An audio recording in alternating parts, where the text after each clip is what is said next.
In December 1983, a West Berlin defector handed over a Christmas catalog to German intelligence. Harmless, glossy, festive. But hidden inside the toy section was a Soviet spy's final message. It wasn't a list, it was a warning, and it launched a silent manhunt no one ever admitted happened. The sender, gone without a trace. And what he said terrified both sides of the Iron Curtain. His name was Alexei Vostrikov, a low-level trade attaché at the Soviet embassy in East Berlin. Unremarkable, forgettable. But behind that bureaucratic mask was one of the GRU's most trusted deep-cover agents. For over a decade, Alexei ran a clandestine intelligence pipeline until the day he vanished. No trail, no warning, no goodbye, only a holiday catalog mailed across the border and a single cryptic sentence buried beneath a toy advertisement. They know. One of us is feeding Langley. Was it a final warning to his KGB handlers or a desperate attempt to switch sides? Whatever the truth was, it never made the morning papers, but it changed everything. Alexei Vostrikov was the kind of man who passed unnoticed in any room, a trait cultivated, not inherited, and perfected over years of discipline, deception, and training. To his colleagues at the Soviet embassy in East Berlin, he was the definition of mediocrity, a soft-spoken trade attaché responsible for drafting monthly reports on textile quotas and commodity flows between East Germany and the Soviet Union. He arrived promptly at 8 a.m., left exactly at 6 p.m., brought the same smoked sausage sandwich for lunch every Tuesday, and never raised his voice in a meeting. His apartment on Regier Strasse was sparsely decorated, his wardrobe uninspired, and his habits unimpeachably dull, precisely as the GRU had intended. Behind that mask of bureaucratic banality, however, operated one of Moscow's most effective deep-cover operatives, a man whose name did not appear in any official registry of agents and whose file, handwritten and locked in a ministry safe, bore only the codename Snegovik. Born in Kazan in 1942, Vostrikov had been orphaned at 6 and sent to a state boarding school where his natural aptitude for languages, mathematics, and mimicry had drawn the attention of a Komsomol recruiter who would later recommend him for military intelligence. Trained in Moscow in the late 1960s, Alexei was among the first cohort of agents prepared not for sabotage or frontline espionage, but for quiet, long-term infiltration. His mission was not to blow up bridges or steal briefcases under fire. His task was far more dangerous: become invisible. By 1971, under a carefully forged identity, he had arrived in East Berlin as a Soviet civilian, with just enough backstory to pass background checks and just little enough detail to ensure nothing could be traced. His legend, born in Smolensk, minor university degree, uneventful military service, was airtight. Over the next 12 years, Vostrikov methodically built a reputation as a man whose ambition never exceeded his station. He attended embassy functions but never lingered. He answered questions politely but never too deeply. He never asked for favors, never made sudden purchases, never took vacations to countries the KGB considered suspect. And yet beneath this calculated dullness, he operated a covert communications web across both East and West Berlin, passing intel through dead drops, brush contacts, and coded signals embedded in radio repair receipts and dry cleaning stubs.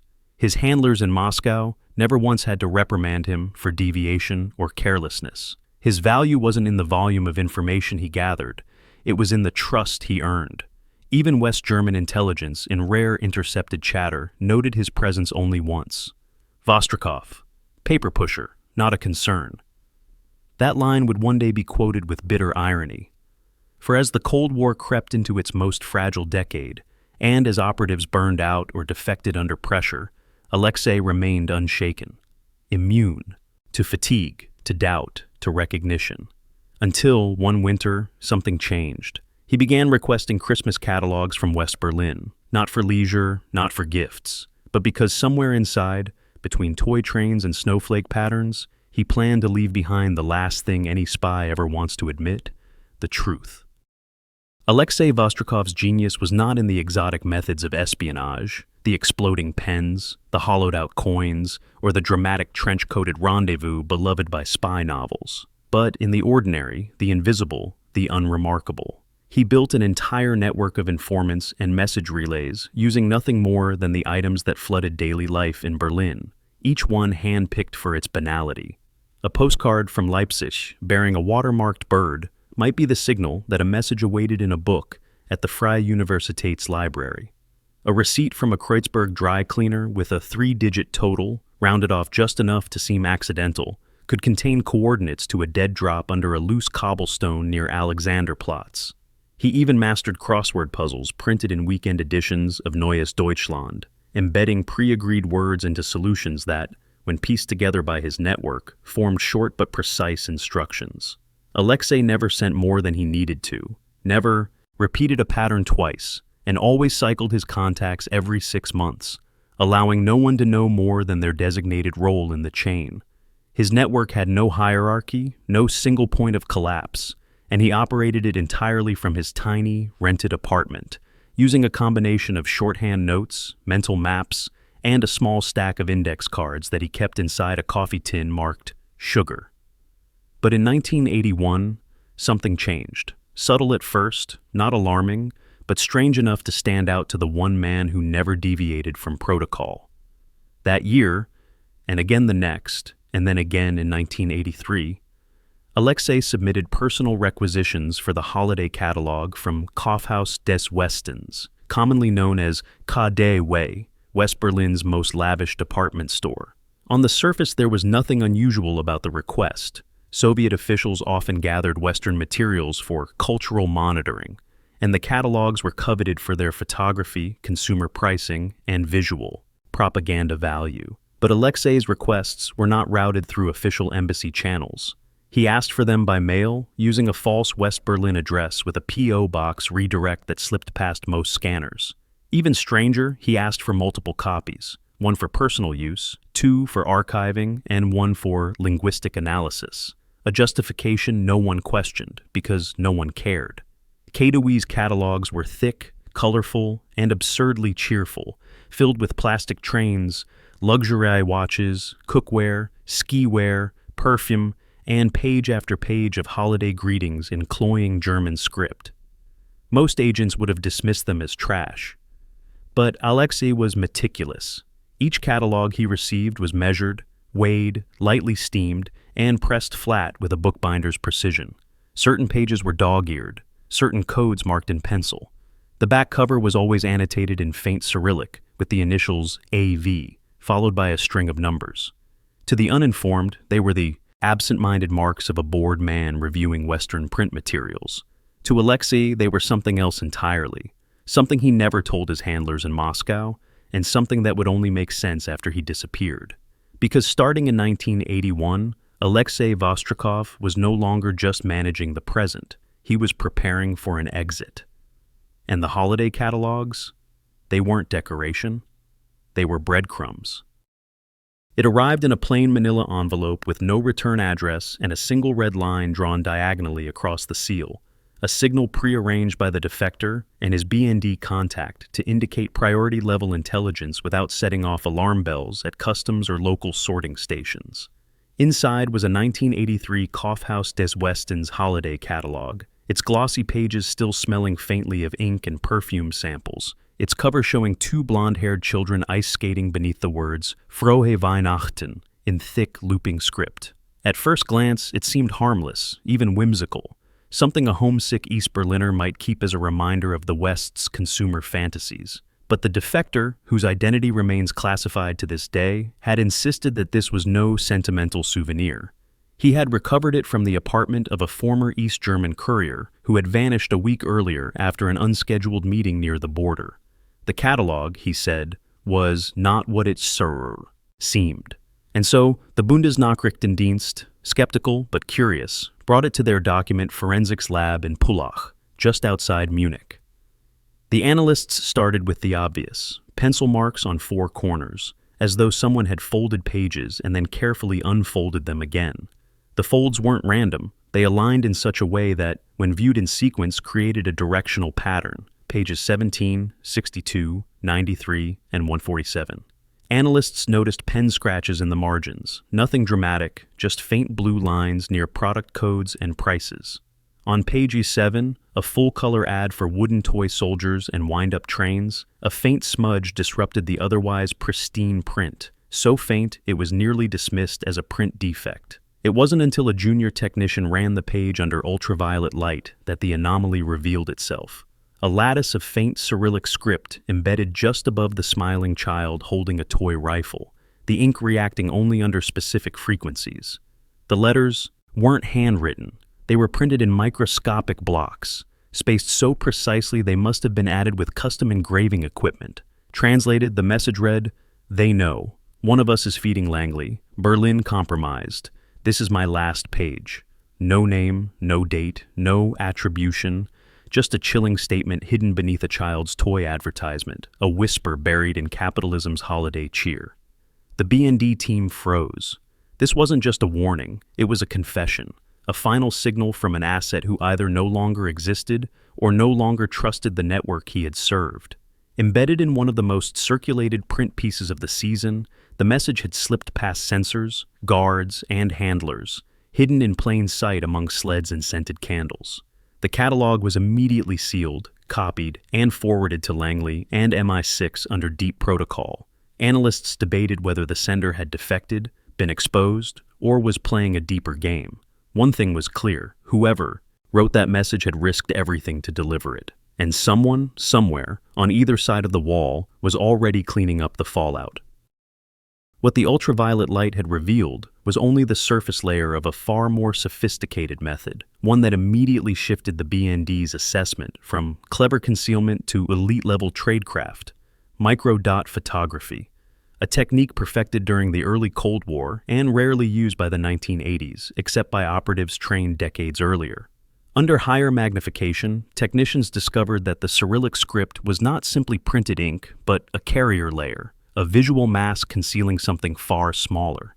Embedded beneath the glossy varnish of the toy advertisement, sealed between the ink and the paper fibers, was a microdot no larger than a grain of sand, positioned precisely at the pupil of the illustrated child's left eye. When extracted and enlarged using optical projection equipment, the microdot expanded into a full-page document, photographed, reduced, and preserved with surgical precision. It was not handwritten or improvised. It was formatted, typed, and structured like an intelligence report meant for senior review.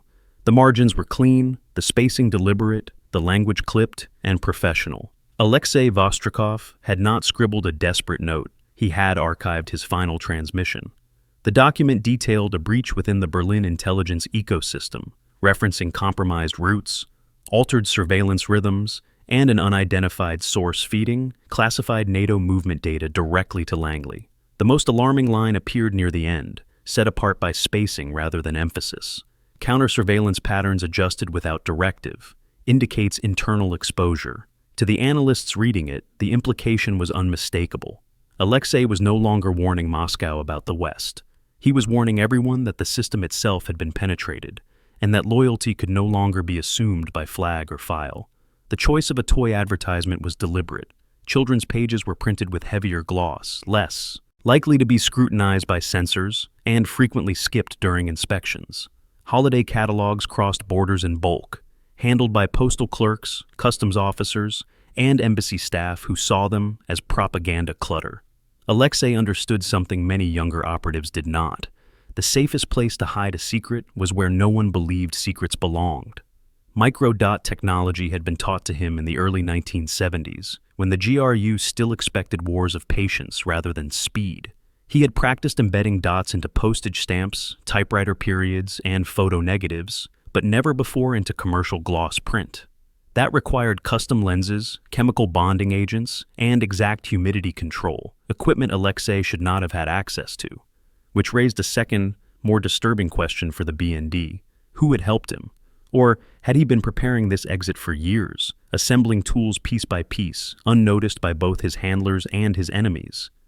The message itself contained no name, no code name, no traceable identifier. That omission was intentional. By erasing himself, Alexei ensured that the warning could not be dismissed as a personal defection or fabrication.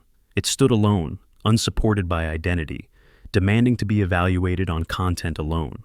"This is my last page" was not metaphorical. It was procedural language, the phrase used in GRU manuals to indicate a terminal transmission, one sent when extraction was impossible and survival uncertain. To the analysts in Pulak, the realization settled heavily. This was not a spy asking to be saved. It was a spy closing his file. And somewhere between the toy trains and the tinsel, Alexei Vostrikov had said goodbye. The moment the decrypted microdot message was confirmed as authentic, alarm bells rang through the concrete halls of the Bundesnachrichtendienst's BND Berlin field office. It wasn't just the cryptic tone, "They know, one of us is feeding Langley, Berlin compromised." It was the implication that shook the intelligence community to its core. They could only refer to one of two forces. Either the CIA had infiltrated the Soviet intelligence apparatus and was actively exposing Soviet operatives in Berlin, or worse, someone inside NATO, possibly even inside the BND itself, was leaking sensitive information back to Langley under the illusion of loyalty. The ambiguity of the warning, paired with the untraceable nature of the message, no name, no date, no operational markers, meant that no one could be trusted, and every channel was now suspect. Within hours, a high-level crisis unit was convened under strict silence protocols. The operation was codenamed Eismond Ice, Moon, a cold internal sweep meant to cut through any residual warmth of assumed alliances. BND section chiefs were told nothing beyond their immediate tasking. All outgoing communication logs for the past 6 months were pulled, all recently debriefed agents reviewed for anomalies, and all NATO intelligence exchange officers reassigned or isolated until further notice. Surveillance protocols once reserved for suspected Soviet operatives were turned inward. Phone lines of their own staff were tapped. Embassy personnel were placed under discreet observation. Files that hadn't been opened in years were unsealed and analyzed with fresh eyes. Meanwhile, a ghost began to haunt the minds of analysts in Berlin and Pulach alike: Alexei Vostrikov. His name hadn't appeared anywhere, but those who had tracked East German communications over the years remembered rumors of a GRU man embedded so deeply no one had ever seen his face. Now, it seemed, his shadow had emerged just long enough to light a fire and then disappear. The Americans, when briefed at Langley through a secure back channel, responded with feigned confusion. They neither confirmed nor denied knowledge of any mole, but in Langley's silence was a kind of satisfaction that terrified the Germans. If the CIA wasn't shocked, it meant they'd either known about the leak already or were benefiting from it. Worse, it meant they might have already turned someone crucial. NATO command staff across Belgium, Germany, and the UK were quietly vetted for signs of manipulation. Anyone who had had contact with high-level surveillance targeting Warsaw Pact military movements became a person of interest. A chilling question began to form in the back of every analyst's mind. What if Alexei's message wasn't for Moscow at all? What if it was meant for the West, as a signal that the KGB had lost control of one of its best? And if so, was this a warning or a taunt? In the cold corridors of counterintelligence, suspicion metastasized like frost across glass, and Eismann had only just begun. The manila envelope containing the Kaufhaus des Westens catalog arrived at BND headquarters on December 14, 1983, but by then, Alexei Vostrikov was already gone. It began quietly, as most disappearances in the world of espionage do, a missed appointment at the Soviet Embassy's Trade Department, followed by a vague internal memo citing temporary medical leave due to exhaustion. But when two separate colleagues dropped by his East Berlin apartment to deliver files and found it not only empty but sanitized, alarm bells began to ring. Every surface had been wiped, the bed was stripped, the drawers were empty. His typewriter, the same Czech-made console model he had used to compose years of dry economic reports, had been taken apart screw by screw and left disassembled on the desk, its ribbon spools missing. In the kitchen, a single item remained: a Kaufhaus des Westens catalog from the previous year, folded to a toy section with a faint grease stain on the corner as if it had been handled many times. When BND analysts, now frantically retracing every piece of intel, cross-checked travel manifests, they found no record of Vostrikov departing by any commercial flight, military convoy, or diplomatic car in the 2-week window before the catalog was intercepted. Yet within Soviet records, his name had already been struck from embassy rosters and flagged as reassigned to Moscow for rehabilitation. No one had seen him leave. No one remembered processing his departure. no farewell memo had circulated. This led to two terrifying possibilities. Either he had been disappeared by the GRU, silenced before he could say more, or he had defected and was now operating under the CIA's protection. Neither scenario was good. West German intelligence leaned toward the former. It was easier to believe that the KGB, catching the scent of something treasonous, had moved swiftly to contain the breach. But then came the surveillance wire. In his bedroom wall, behind a vent gratis, the BND's East Berlin mole recovered an amateur bug, crudely installed, battery-powered, and not of Soviet origin. Its frequency matched a known NATO model, suggesting either an active Western attempt to monitor Alexei or something more sinister, that he had bugged himself. And if he had, the question became why. To record a confession? To trap someone else? Or to fake a trail? Every new clue led to a dead end. His neighbors recalled nothing suspicious. His building manager insisted Alexei always paid rent on time. No strange visitors, no raised voices, just a man who folded his newspaper exactly in half and nodded to the elevator each morning. The only irregularity: 2 weeks prior, the janitor remembered seeing a box labeled "Schul material, school supplies" in the trash, stuffed with precision tools, empty film canisters, and shredded photo negatives. Nothing about it screamed espionage, until you knew who lived upstairs. In the end, all that remained of Alexei Vostrikov was an empty room, a torn calendar still stuck on November, and a final message buried in tinsel. And in the silence that followed, both East and West wondered the same thing. Did he vanish because he was running, or because someone else got there first? As Operation Eismond intensified, West German and American intelligence began peeling back the layers of Alexei Vostrikov's quiet, meticulous decade in East Berlin. Not just the persona he had crafted, but the traces he'd left behind through years of dead drops, intercepted communiques, and overlapping informant trails. Analysts worked backwards from the known. Surveillance reports flagged 3 Eastern Bloc intermediaries who had received packages from Alexei in the late 1970s, each of whom had ties to research personnel working in West Berlin, Geneva, and Copenhagen, sites where NATO-affiliated defense contractors collaborated on satellite optics, encryption hardware, and signal intercept systems. Cross-referencing declassified NATO project logs with known Soviet intelligence requests revealed a disturbing pattern.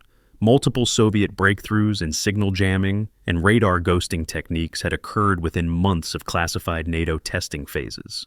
The implication was devastating. Someone inside the Western defense research ecosystem had been feeding specs directly to the Soviets, and Alexei had likely served as the final courier. But then a second pattern emerged. Subtle discrepancies buried in the technical materials passed through Alexei's drops. At first, these were dismissed as transcription errors or interference during microdot conversion, but a deep dive by a CIA forensic team uncovered deliberate alterations in core engineering data. Resistor values skewed by just enough to trigger miscalibration, phase delay diagrams reversed, power requirements underreported. These weren't mistakes, they were sabotage. Someone had been feeding false information to the Soviets through Alexei's network, and whoever it was knew exactly what they were doing. The revelation introduced a new layer of paranoia into the investigation. If Alexei had unknowingly passed falsified intel, who planted it? Was it the CIA feeding poison pills into his network to mislead Moscow? Or was the false data inserted deeper within the Soviet pipeline, suggesting that he might have been the intended target of disinformation, not the channel? Adding to the complexity, names surfaced. Western scientists who had mysteriously resigned, transferred, or died under vague circumstances within years of communicating with suspected Soviet intermediaries. One Danish physicist, known for his work on ground-to-satellite encryption, had left academia in 1980 and vanished into a teaching post in Venezuela. Another, a Swiss national contracted by a NATO systems integrator, had reportedly drowned in Lake Geneva under conditions ruled non-suspicious, though no body was ever recovered. The more the BND and CIA followed these threads, the more the narrative frayed. What had seemed like a clean Soviet pipeline to Berlin now looked more like a hall of mirrors, one in which every source might have been compromised, every document intentionally corrupted, every leak designed to be a lure. Some investigators began to suggest that Alexei might have discovered the deception late, that his final message wasn't a betrayal, but a warning to his own side. If Berlin was compromised, it wasn't just by the West. It was by a game of lies so layered that even its players no longer knew who held the real cards. And in the center of it all stood Alexei Vostrikov, either the most deceived man in Europe or its most dangerous manipulator. As the BND's top cryptanalysts and CIA liaison officers continued dissecting the 1983 Kaufhaus des Westens catalog, one particularly obsessive codebreaker, a Polish-born mathematician named Marek Zielinski, noticed something odd about the item numbering system used in the children's toy section. On page 147, where the ultraviolet Cyrillic message and microdot had already been discovered, the product numbers beneath certain toys didn't follow the standard KDW pattern. While most items were arranged in ascending SKU sequence, 7 toy entries deviated, subtly, almost imperceptibly, with numerical gaps that served no logical purpose in retail logistics. Intrigued, Zielinski charted the deltas between those specific product codes and compared them to a cipher key used in outdated GRU training manuals declassified by U.S. counterintelligence in the late 70s. The sequence revealed not a code, but a pattern. Each gap, when converted through a simple alphanumeric substitution and rearranged by catalog column location, spelled out a second hidden message. This one was shorter, more haunting. The list was never clean. I'm not the only one. One of them wears blue. It took only minutes for panic to ripple across the intelligence floor and pull us, then spread to Langley and MI6. The catalog, once believed to be a final message from a burned-out spy or a cryptic warning about external infiltration, now appeared to be something darker, an internal confession. The list was presumed to refer to the network of Western informants whose data had filtered through Alexei over the years, the one that investigators had been parsing for weeks. But if that list was never clean, it implied it had been poisoned from the start, seeded with false names, dead channels, or compromised identities. More alarming still was the final line. One of them wears blue. That phrase sent analysts scrambling. In intelligence parlance, blue was sometimes used in color-coded organizational shorthand to represent friendly forces, NATO, or, in more paranoid corners, internal security. If Alexei was referring to someone wearing blue, it might mean an agent operating inside NATO command, but more terrifyingly, it might point to the BND itself. One of them, the analysts, the handlers, the people reviewing this very message, could be the traitor. Every recent operation, personnel file, and interagency exchange came under scrutiny. Suspicion fell on a mid-ranking BND case officer who had signed off on courier routes, later proven to be compromised, but his movements didn't align with known leaks. A NATO cipher clerk in Bonn, who had worn a distinctive cobalt blue tie during a high-level Brussels summit, was quietly investigated, then cleared. Meanwhile, Marek Zielinski, whose discovery had sparked the hunt, requested reassignment, convinced his own phone had been tapped since the revelation. For all their data, the agencies were chasing shadows. The phrase "wears blue" was just vague enough to sow paranoia, just precise enough to feel personal. Was it metaphor, uniform, rank, or something more insidious? The catalog, once viewed as a relic of a vanished spy, had become a time bomb of doubt. And across intelligence circles, one question replaced all others. Had Alexei Vostrikov revealed a traitor before he vanished? Or was he describing himself? For weeks after the catalog surfaced and the coded messages were decrypted, the shadow of Alexei Vostrikov lingered like radiation after a silent detonation. No immediate casualties, no smoking wreckage, just a quiet and widening unease that something irreversible had been set in motion. As January turned to spring in 1984, official investigations within the BND began to cool. Not because questions had been answered, but because answers had become too dangerous to pursue publicly. There was no trace of Alexei, not in any embassy roster, not in Moscow, not in any asylum record in the West. He had vanished cleanly, as if swallowed by the very paranoia he had triggered. What remained was silence, tension, and a growing need to wrap the affair in layers of plausible closure. Internally, the BND shifted focus from the catalog itself to its own foundations. Personnel audits were initiated under new cover designations. Case reviews were conducted in unmarked rooms with recorders turned off. A single low-level technician, Marcus Fenn, who had handled courier schedule encryption, was quietly dismissed for procedural inconsistencies, though no formal charges were filed. He was later seen working in a bookstore in Hamburg, refusing all interviews. A NATO-aligned systems analyst who had reviewed shared telemetry reports with the BND was suddenly reassigned to Ankara with no explanation. Rumors among defense contractors suggested he had failed an internal loyalty assessment, but nothing could be confirmed. Officially, the catalog was downgraded from critical threat vector to unresolved intelligence artifact. Behind closed doors, however, it was referred to only by its silent moniker, Das letzte Blatt, the last page. Files were archived, redacted, and dispersed into compartmentalized silos. Meetings that had once involved full interagency task forces dwindled to whispered updates passed between trusted handlers. The story disappeared from active circulation. But decades later, when Cold War documents began to be declassified across Germany and the US, a new detail emerged from beneath the dust. A series of 1983 position reports from West Germany's Nuclear Response Planning Division had been flagged for unusual access patterns weeks before Alexei's disappearance. The reports detailed launch sequencing protocols and contingency coordination between US and German forces in the event of a full Soviet assault.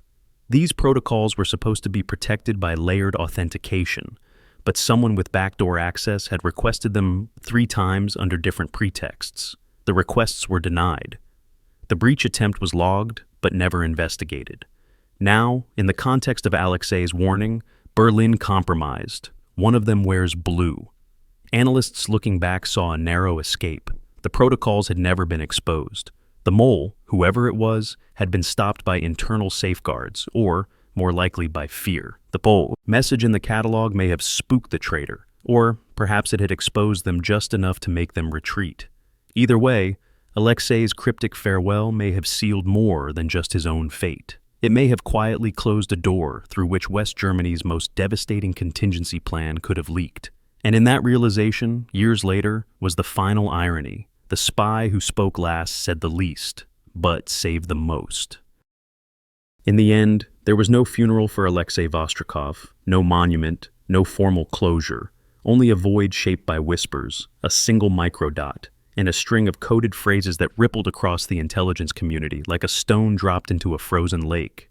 Whether he was a traitor who saw the cracks forming and chose to vanish, a patriot who sacrificed his position to prevent something far worse, or simply a man exhausted by years of duplicity seeking an honorable exit, his final act had resonance far beyond the faint ink on page 107 of a children's toy catalog. Intelligence, by its nature, deals in ghosts, phantoms of data, rumors shaped into decisions, truths buried under layers of deception. And yet, somehow, Alexei's message cut through the fog. They know, one of us is feeding Langley, Berlin compromised. That triad of sentences halted transmissions, triggered counterintelligence lockdowns, and prevented what may have been a catastrophic leak in NATO's nuclear deterrence strategy. His microdot was a scalpel, carving open both Soviet and Western assumptions, showing that the invisible war had turned inward. And yet, had it not been for a defector's instinct to save what looked like junk, a glossy, over-perfumed catalog destined for a trash bin, the message might never have been read at all. What Alexei had chosen to bury beneath ads for dollhouses and wooden trains was not just tradecraft. It was a legacy disguised as innocence. Analysts who encountered his name years later often disagreed on his loyalties, but none disputed his precision. His entire professional life had been built around avoiding detection, and yet in the end, he engineered the exact opposite, a message designed to be found, but only by the right eyes, at the right time. His absence, more than his presence, became the defining trait of his legend. Intelligence officers would quietly refer to an unknown danger by saying, "There's a page we haven't read," a nod to the final line in the catalog. "This is my last page." No other spy, no other mole had managed to say so little, and yet freeze so many operations with so much dread. Even the Soviets, decades later, never recovered his file fully. It was presumed destroyed in a vault purge, though some believe it still exists. Untouched, sealed, filed under a false name no one dares utter. The children whose faces smiled out from that 1983 catalog never knew they were the cover for one of the Cold War's most delicate betrayals, or acts of salvation. And maybe that was the point. Alexei understood that truth in espionage rarely survives exposure. What matters is impact, not credit; consequence, not applause. He vanished without a trace, but his silence reshaped a game that was built on noise. In the world of spies, the loudest act is often the quietest disappearance. And in the end, Alexei Vostrikov didn't ask to be remembered. He only asked to be read, once, before history turned the page. If this story gripped you like it did us, don't forget to like, subscribe, and share. Cold War secrets like these are buried deep, and we're just getting started. Got theories about who wore blue? Drop them in the comments below. Your insight might just uncover the next hidden page.